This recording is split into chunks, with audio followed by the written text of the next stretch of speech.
ஒரு சிறிய மலைக் கிராமம். அந்த ஊரில் பழைய கோயில் அருகே புதையல் இருப்பதாக ஒரு மர்மமான கதை பரவி வந்தது.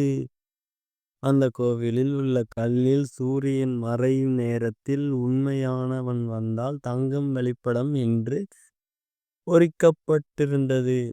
பலர் முயற்சித்தார்கள், ஆனால் யாருக்கும் எதுவும் கிடைக்கவில்லை. ஒரு நாள் ஏழை ஆனால் நேர்மையான இளைஞன் அருண் கோயில் அருகே வேலை செய்து கொண்டிருந்தான். சூரியன் மறையும் நேரம் அவன் சோர்வாக கல்லில் சாய்ந்தான். அச்சமயம் அந்தக் கல்லில் கீழ் இருந்து ஒளி தெரிந்தது.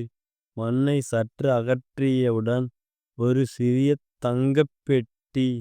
ஆனால் அதில் தங்க நாணயங்கள் இல்லை. அதில் இருந்தது ஒரு எழுத்து மட்டும்: பேராசை இல்லாத மனமே உண்மையான தங்கம்.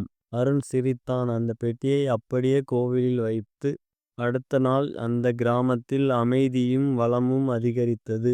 மர்மம் என்னவென்றால், தங்கம் கிடைக்கவில்லை, ஆனால் வாழ்க்கை தங்கமாய் மாறிவிட்டது.